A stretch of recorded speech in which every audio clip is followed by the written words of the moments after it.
मूर्तीमध्ये प्राणच नाहीये तर ती निर्जीव वस्तू काही करू शकत नाही. म्हणून तिला सजीव बनवून तिच्यामध्ये प्राण स्थापन केल्यानंतर तुम्हाला प्रत्यक्ष त्याचा अनुभव येईल आणि ते करून पण दाखवतील. तुम्ही प्रत्यक्ष तिचा अनुभव घेऊन तुम्हाला मूर्तीमध्ये आपल्यामध्ये जसा आत्मा आहे तसा तिच्यामध्ये पण आत्मा स्थापन केला जाईल.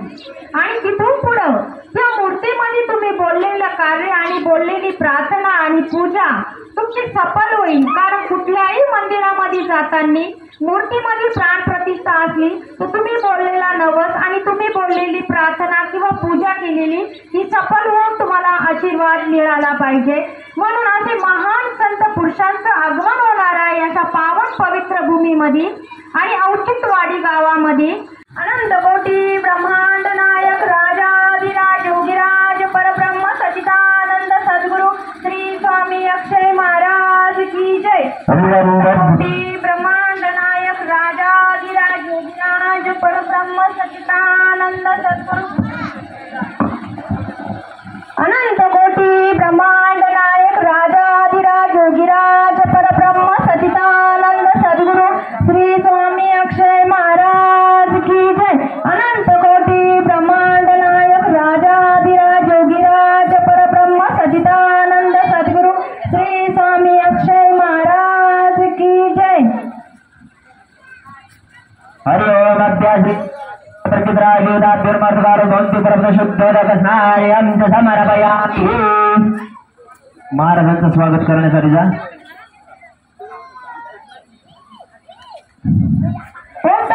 परमपूज्य संत सद्गुरु श्री स्वामी अक्षय महाराज यांचं कार्यक्रमाला आगमन झालं आहे आणि त्यांचे पूजानी सुशोभित केले जात आहे. अनंत कोटी ब्रह्मांड नायक राजाधिराज योगीराज परब्रह्म सच्चिदानंद सद्गुरु श्री स्वामी अक्षय महाराज की जय. अनंत कोटी ब्रह्मांड नायक राजाधिराज योगीराज परब्रह्म सच्चिदानंद राज्यम ग्रीष्म हिमरदवि गंगा सरस्वती वापयोष्णि नर्मदाविदोषि मयादेव शांति कृष्मे श्री प्रचित योदाभ्युर्माथ सर्व औषधि युक्त जलम समर्पयामि. ओम यत्पुरुषेण विजादेवाय मनवन्तः संतोषसिराजं ग्रीष्म हिमरदवि गंगा सरस्वती वापयोष्णि नर्मदाविदोषि मयादेव शांति कृष्मे श्री प्रचित योदाभ्युर्माथ शुद्धोदक स्नानियं च समर्पयामि. शुद्ध पाण्याचं काम देणे.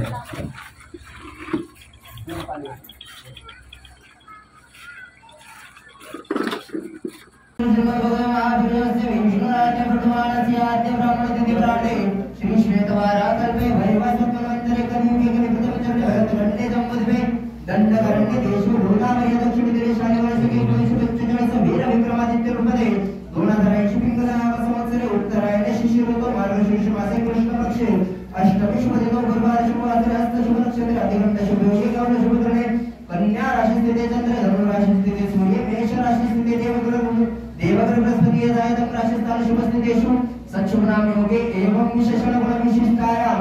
तुम्ही दोघांनी म्हणायचे जोडीने आसाम मूर्तिनाम निर्माण विदव अग्नि प्रतपन ताडन अवघातादि दोष परिहारार्थ अग्नितारण पूर्वकम प्राण प्रतिष्ठा करिष्ये. मूर्तिं कृतिनाप्य जलधारं कुर्यात्. मेरा समझ होते का पहिले 2 मिनिट थांबा. ये मांगो हां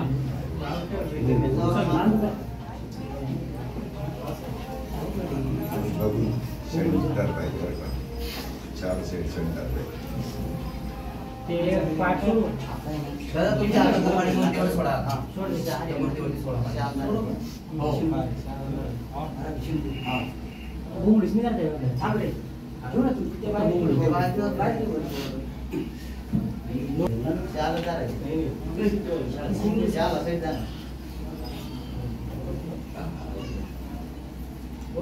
प्रचित्राय महाराज की जय.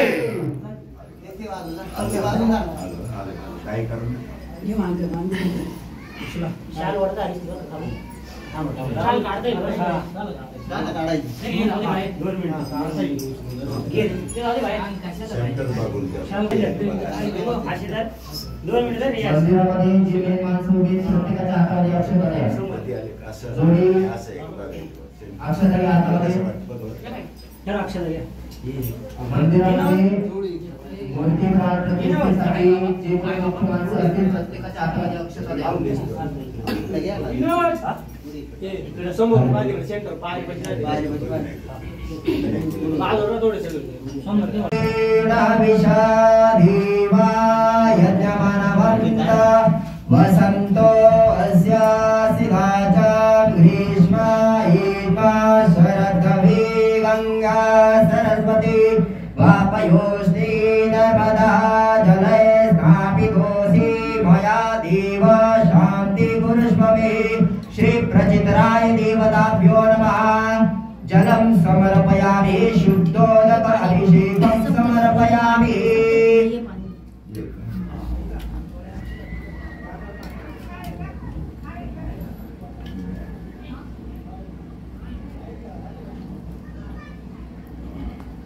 श्री प्रचितराय देवताभ्यो नमः गन्धाद्वारं समर्पयामि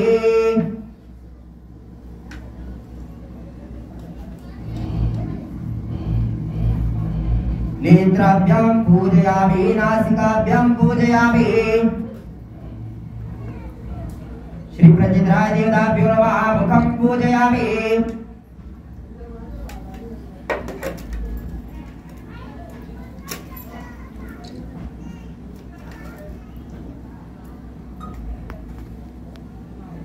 ऋतुकालभवन्ति परब्धगन्धाक्षरपुष्पं च समर्पयामि ओळून घ्यायचं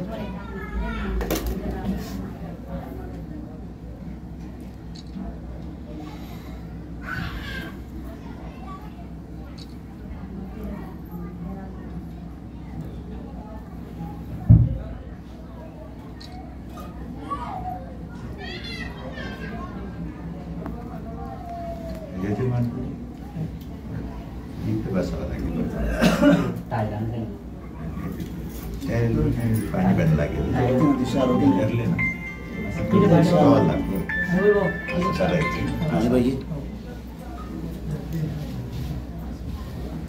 असं.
नमः स्वाहा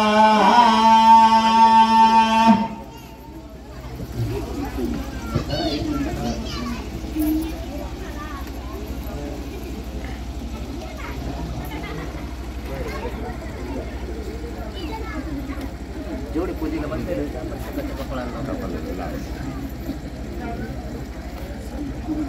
जेवढे 5 जोडे बसलेले होते प्रत्येकाच्या कपाळाला ती रक्षा लावून द्यायची.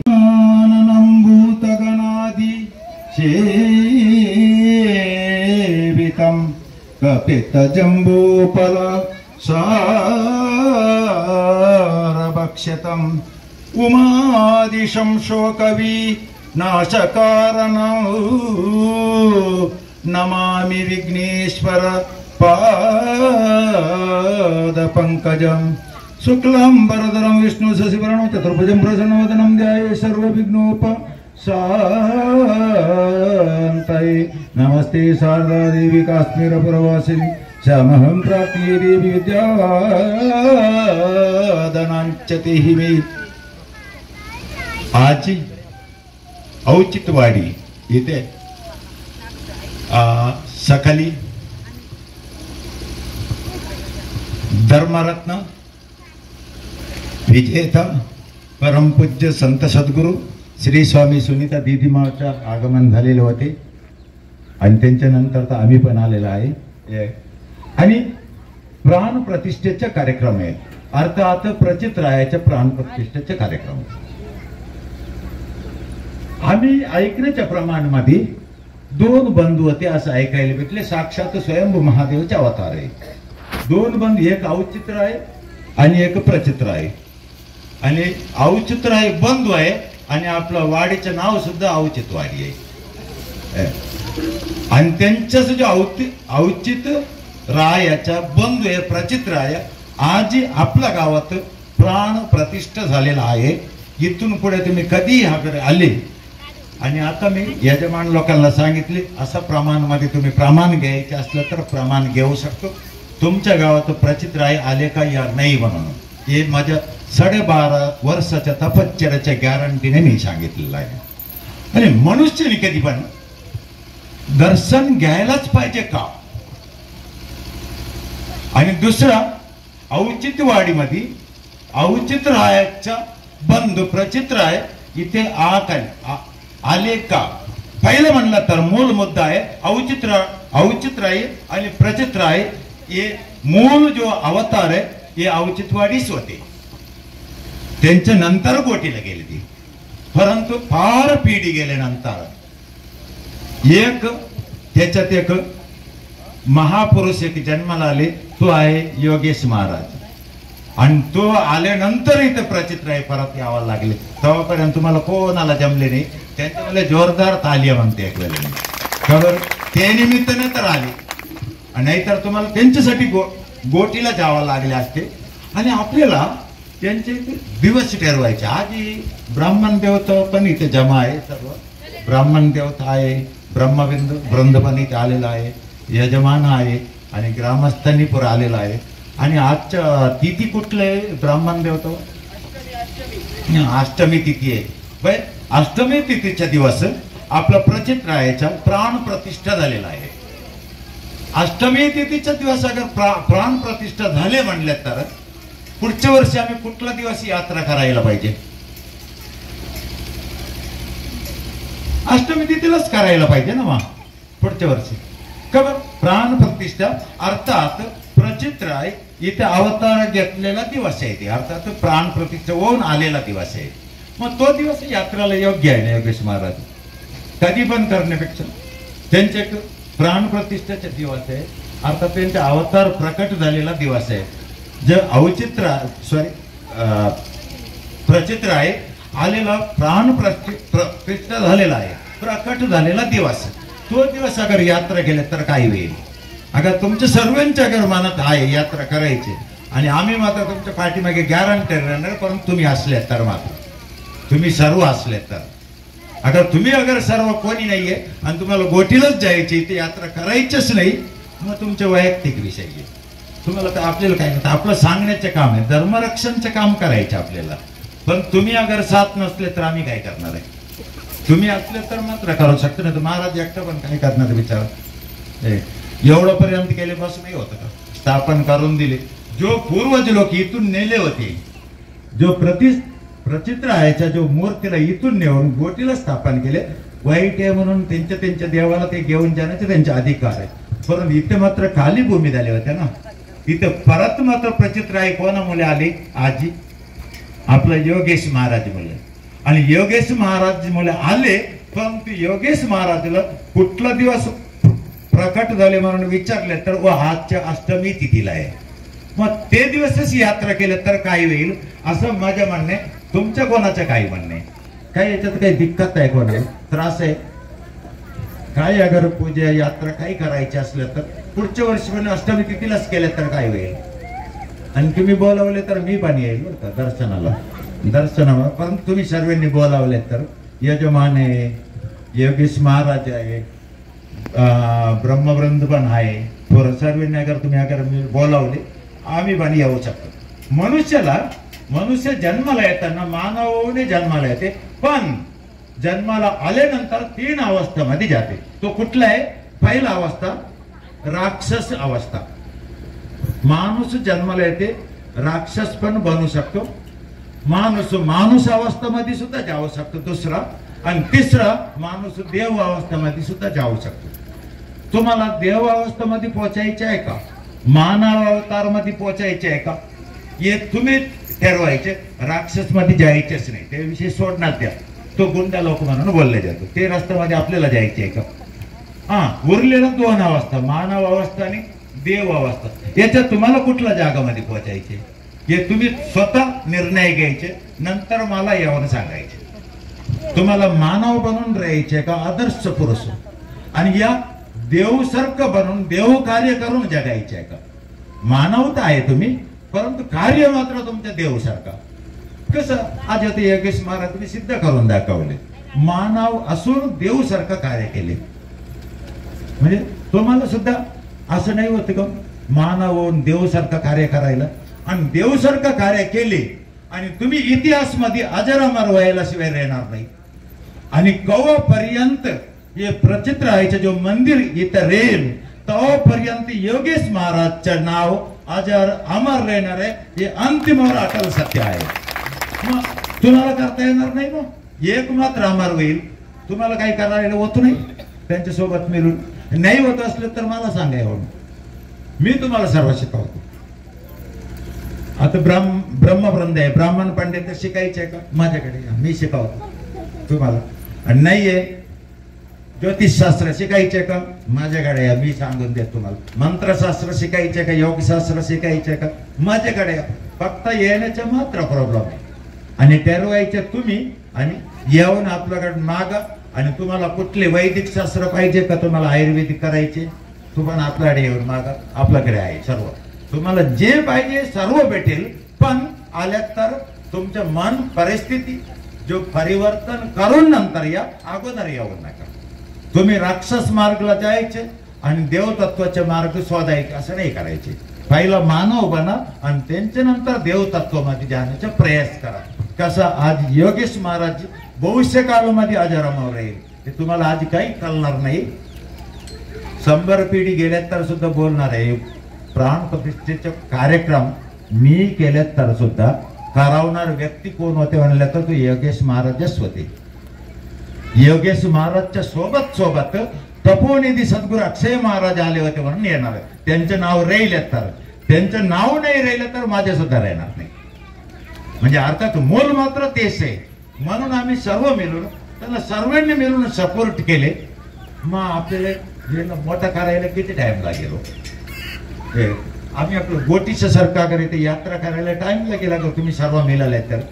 आता तुमच्या गावात 500 माणूस आहे आणि इथे 500 दिसत नाही. याला कारण काय आहे?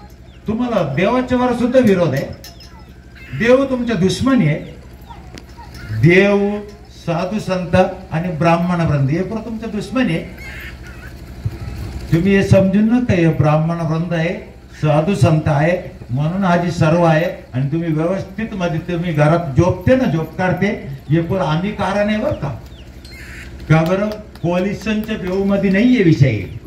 पोलीस आहे आपला तालुक्यामध्ये किती आहे? 150 आहे. आणि आपल्या तालुक्यामध्ये पब्लिक किती आहे?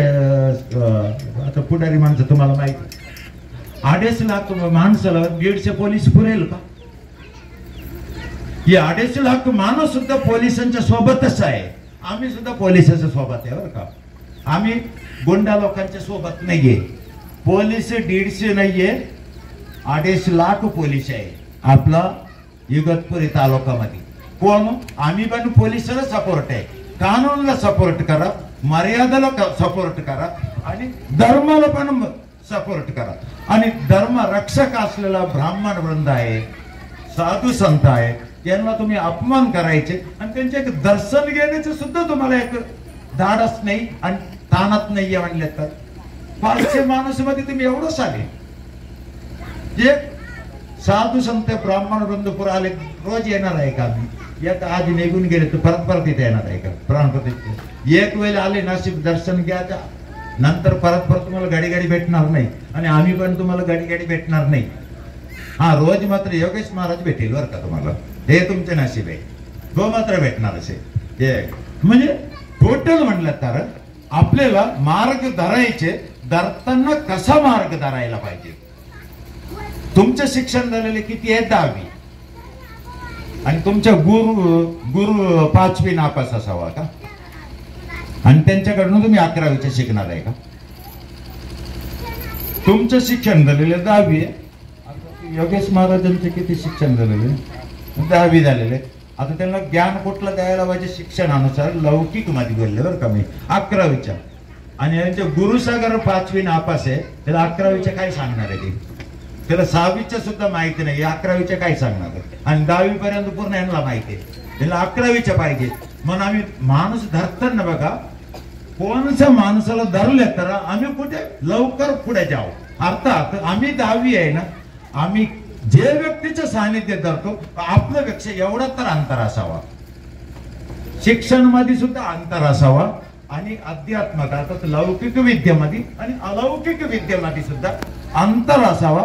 असं व्यक्तीचं सानिध्य धरले तर आणि तुम्हाला ह्या लोकातून परलोक पर्यंत विजय यात्रा होण्यामध्ये कोणीही थांबू शकत नाही. आणि गॅरंटेड तुम्ही एक नाही तर एक दिवस असंच धर्मरत्न होऊन राहणार आहे.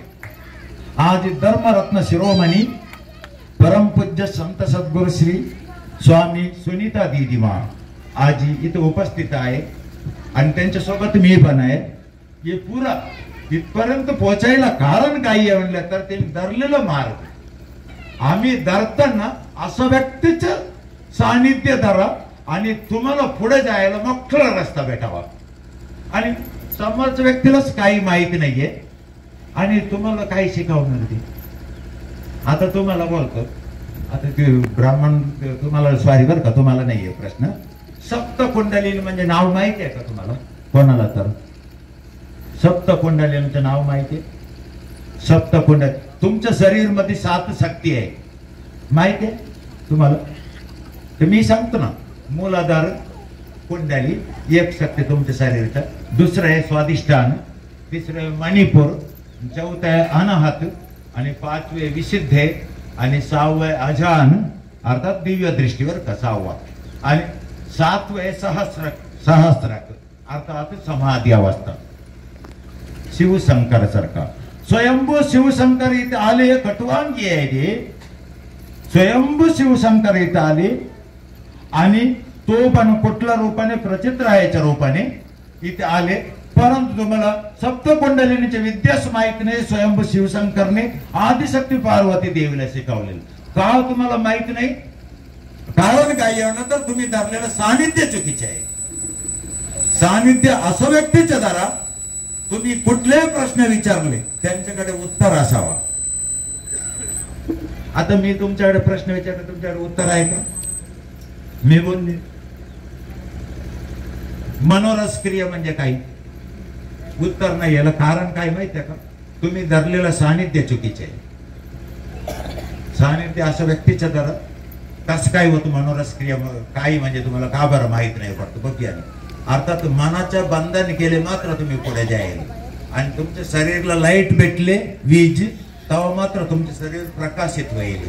आणि तुमचं वीज कनेक्शन बंद आहे शरीर मध्ये, म्हणून तुमचे 7 जो बल्ब आहे 7 चे 7 बल्ब बंद पडून गेलेले आहे. आणि 8वा ये जो आहे तुमचा थर्ड आई म्हणून इंग्लिश मध्ये बोलले जातो, मराठीमध्ये तिसरा नेत्र म्हणून बोलले जातो. हे पुरं बंद पडलेले का म्हणलं तर तुम्ही धरलेला सानिध्याचा प्रॉब्लेम आहे. म्हणून अगर सानिध्य व्यवस्थित धरले आणि तुम्हाला पुढे जाण्यामध्ये कोणी थांबू शकत नाही. स्वयंभू प्रचित्र आई आपलं पाठीमागे आहे, स्वयंभू महादेवाचा अवतार आहे ते आपलं पाठीमागे आहे, आणि औचित्यरायाचा आशीर्वाद औचित वाटलं गॅरंटेड राहणार आहे. आणि तपोनिधी सद्गुरू अक्षय महाराज आज तुमच्या गावात आले, आणि त्यांच्या सोबतच धर्मरत्न संत सद्गुरू श्री स्वामी सुनीता दीदी महाबन तुमच्या समोर आलेला आहे. आणि ये गाव पवित्र आणि पावन जरूर होईल. आणि एवढे असं बलगुण आणि सर्वांनी धर्माचा मार्ग धरावा, आणि धरताना एक 3 मात्र लक्ष ठेवावं. कानूनच्या विरुद्ध कुठलेही कार्य करू नका, धर्माच्या विरुद्ध कुठलेही कार्य करू नका, आणि मर्यादाच्या विरुद्ध कधी कार्य करू नका. आणि चौथे एक बात आहे, कधी पण नारीला कनिष्ठ म्हणून कधी समजू नका. नारीपेक्षा श्रेष्ठ कोणी नाहीये, आणि नारीस सर्वस्व आहे, नारीस देवी आहे, नारीस पूजनीय आहे, नारीस माननीय आहे, नारीस साक्षात अवतरणीय आहे. सर्व विषय मध्ये नारीस पुढे, आणि त्यांच्यामुळेच धर्म टिकलेला आहे. म्हणून नारीचा सदैव आदर करण्याचा शिका. आणि देवाचं पूजा करण्यासाठी सुद्धा पहिल्यांदा येणार म्हणलं तर नारीस आहे. आणि आम्ही येताना आपल्याला स्वागत करायला सुद्धा पहिलं नारीस आले होते, 2 फूल टाकायला येत होते. अर्थात नारीपेक्षा मोठं सर्व जागेमध्ये नारी आहे, भूमी सुद्धा नारी आहे. म्हणून नारीला पण महत्व द्या, आणि 3चे महत्व पालन करता करता धर्माचं रक्षण करण्यासाठी तुम्ही सर्वांनी पुढाकार घ्या. आणि पुढच्या वर्षी तुम्ही सर्वांनी ठरवले तर महाराजच्या अनुमती अनुसार पुढच्या व्यक्ती जरूर यात्रा करावा असं माझी इच्छा आहे. एवढंच बोलून मी माझे 2 शब्द संपवतो. ओम गुरुदेव धन्यवाद. सभी को मेरा सर्वांना माझ्या कोटी कोटी आशीष आणि कोटी प्रणाम. त्यानंतर आपल्या गावचे माजी सरपंच रामदास भाऊ यांच्याकडे 2 शब्द. महाराजांनंतर बोलणं थोडं उचित नाहीये, पण कार्यक्रम असा आहे की महाराज आतापर्यंत मला 2 ते 3 मंदिरांचा प्राणप्रतिष्ठेचा अनुभव आलाय. त्यातला हा एकदम साधा भोळा आणि चांगला कार्यक्रम अनुभवलाय प्राणप्रतिष्ठेचा. आणि तुम्ही जे उदाहरणं दिले औचित्यराय आणि प्रचितराय हे जे 2 बंधू होते, आणि ते मूळतः औचित्यवाडीच्या गावाचे होते. काही कारणास्तव ते घुटीला गेले, आणि तिथंच आपण प्रचितराय महाराजांची जत्रा मोठ्या प्रमाणात साजरी करतो आम्ही सर्व तालुका मिळून. परंतु आज या औचित्यवाडीमध्ये असे महापुरुष जन्माला आलेले होते. त्यांच्या अथक प्रयत्नानंतर या औचित्यवाडीचे औचित्यरायांचे बंधू प्रचितराय औचित्यवाडीमध्ये आणण्यासाठी जो प्रयत्न झाला आणि तो सक्सेसही झाला, अशा या योगेश महाराजांना सुद्धा प्रणाम करतो. आणि इथून पुढे महाराज तुमच्या सांगण्याप्रमाणे दरवर्षी आम्ही ही अष्टमीची जत्रा खूप चांगल्या प्रकारे आणि जल्लोषात साजरी करू अशी सर्व गावकऱ्यांच्या वतीनं अनुमोदन देतो आणि थांबतो. धन्यवाद. रामकृष्ण हरी. तसेच माजी सरपंच राकेशभाऊ गव्हाणे, तसेच शाखा प्रमुख अंकुशभाऊ कडू, तसेच माजी सरपंच अंकुश नाना कडू यांना विनंती करतो की त्यांनी महाराजांचा सत्कार या ठिकाणी करणे. तसेच सदू नाना यांना मी विनंती करतो की त्यांनी महाराजांचा सत्कार करावा. तो छोटा सत्कार महाराजांनी स्वीकारावा अशी मी त्यांना विनंती करतो.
बोल प्रचितराय महाराज की, बंधू भगवंतराय महाराज की, औचितराय महाराज की, कवळी बाबा की.